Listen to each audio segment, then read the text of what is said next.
So now we are proving the Rees-Fisher theorem. That is, Rees-Fisher theorem states that L power p spaces are complete. To show that L power p spaces are complete, we have to show that for this it is enough to show that by above theorem we show that in necessary part we prove that if normal linear space is complete if and only if every absolutely summable series is summable. In necessary part we are considering normal linear space is complete, which implies that means a normal linear space is complete అయితే ఏమవుతుంది every absolutely summable series is summable. So in this theorem we have to show that L power p spaces are complete. So from above theorem, this theorem, it is enough to show that every absolute summable series is summable. So for this first we have to consider absolutely summable series. Next we have to show that this absolutely summable series is convergent, and then we have to show that this absolutely summable series is summable. So first we have to consider, first to show that L power p space is complete, it is enough to show that every absolutely summable series is summable. So first we have to consider absolutely summable series. So for this we are considering let summation Fn be absolutely summable series in L power p space. So and which implies, since by the definition of absolutely summable series, absolutely summable series అని మనం assume చేసుకున్నాము అంటే అది ఏమవ్వాలి, convergent అవ్వాలి కదా by definition of absolutely summable. So since by the definition of absolute summable Fn belongs to ఇది ఎంతలో ఉంటుంది, L power p స్పేస్లో ఉంటుంది, and for all n greater than or equals to 1 which series is convergent. For దేనికి convergent అయింది అంటే let it be equal to m and which is finite. Let it be equation A. Now first we have to prove that the series summation Fn is absolutely convergent. We are considering this is a absolutely summable series. Now we have to show that this absolutely summable series is convergent. For this it is enough to show that summation Fn is convergent. To show that summation this series is convergent, we have to consider let Gn is equals to summation k is equals to 1 to n mod fk.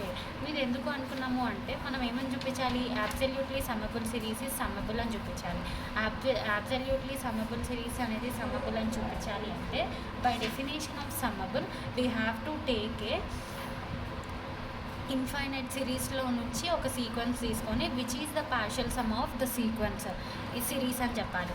So for this we're taking G N is equals to summation K is equals to 1 to n mod fk which is the partial sum of the series summation n is equals to 1 to infinity fn, where gn is a sequence of partial sum of summation mod fn is equals to 1 to infinity.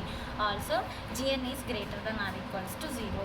We are considering this gn is a sequence which is the partial sum of an infinite series summation fn n is equals to 1 to infinity, since by the definition of summable we are consider this, and also consider gn is greater than or equals to 0 and gn belongs to L power p space and gn is less than or equals to gn plus 1. Now apply norm for this equation star, then we get a norm gn with respect to p which is a big y, because we are taking with respect to p means we have to show that this is a L power p space is complete. To show that L power p space is complete, so we are applying the norm with respect to p. So we are applying norm on both sides for equation star, then which becomes it. So we are applying norm for the function f. So which is less than or equals to summation k is equals to 1 to n norm fk with respect to p. So which is less than or equals to which is the partial sum of the infinite series summation n is equals to 1 to infinity. So which is less than or equals to summation, that means here we have applied limit n tends to infinity, so which becomes summation k is equals to 1 to infinity norm fk with respect to p. By equation A we have norm n equals to 1 to infinity which is equals to m కదా, so which is equals to m and which is finite, which is finite from equation A. So from equation A we have norm gn with respect to p is equals to m and which is finite. So and from equation 1 Therefore, norm Gn with respect to P which is less than or equals to M. Now, by definition of norm on L power P space, which is defined as, since Gn is greater than or equals to 0 and which is finite, and Gn is lies between 0 to infinity. So it is defined as integral over E mod F whole power P whole power 1 by P, which is less than or equals to M. So here PP cancel అయిపోయిన తర్వాత both next PP cancel అవ్వదు. ఈ 1 by P ఉన్న దాన్ని next ఏం చేస్తుండో M power Pకి ఈ పవర్ని shift చేస్తున్నారు. Then this 1 by P becomes P. Therefore we get integral over E mod Gn of P whole power P which is less than or equals to M power P. So which implies which is for all n. Let it be equation 2. Now since Gn is greater than or equals to 0, let limit n tends to infinity Gn of x is equals to g of x almost everywhere on E. We are considering limit Gn of x is equals to g of x which is almost everywhere on E of 0 comma 1. Since Gn is non-negative and Gn of x is equals to gx, that means the sequence Gn is converges to gx. So we are applying the Fortuit's lemma. So in Fortuit's lemma we have Fn is a non-negative sequence. Here Gn is a non-negative sequence, and in Fortuit's lemma we show that the sequence Fn is converges to f of x almost everywhere.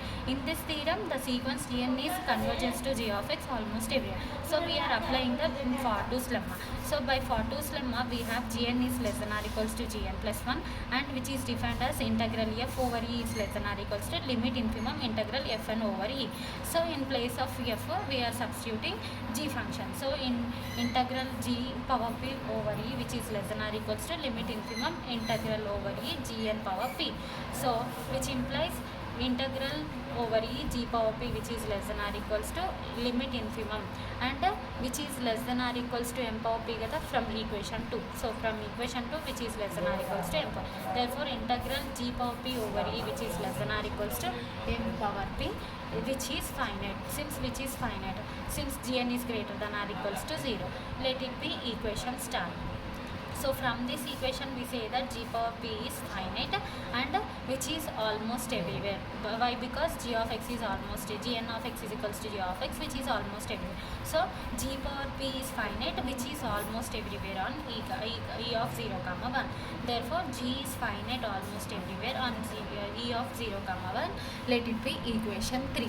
Now if now we are considering if g of x is finite for x belongs to E almost everywhere on E of 0 comma 1, then the sequence Gn of x is convergent. That means if g of x is finite, then Gn of x finite కాబట్టి the sequence Gn of x is converges to g of x అనేసి already ఇచ్చినాం. ఇది finite అయితే డైరెక్ట్గా ఇవి రెండు ఇది the sequence Gn x is convergent అని చెప్పొచ్చు. సో Gn అంటే మనం ఏం కన్సిడర్ చేసుకున్నాం అబో ఈక్వేషన్ నుంచి Gn is equals to summation mod fk k is equals to 1 to n. Therefore which is also convergent and limit apply చేస్తే k is equals to 1 to infinity. Therefore mod fk of x is convergent, which implies which is absolutely convergent, and we know that absolutely convergent is equals to convergent కాబట్టి therefore the series summation fk of x is convergent, and that means we proved that summation fk of x which is convergence if g of x is finite almost everywhere on E of 0 comma 1. That means therefore the summation fk of x is convergent almost everywhere on E. Let it be equation 4 from equation 3. Now here we are proved that the absolutely summable series is summable. Now we have to prove that this absolutely summable series is summable. So for this we are considering by definition of summable definition we have to consider the sequence Sn which is a partial sum of the series summation un. So we have to consider the sequence Sn. Let Sn of x is equals to summation k is equals to 1 to n fk of x, since by the definition of summable definition, and where Sn is a sequence of partial sum of the partial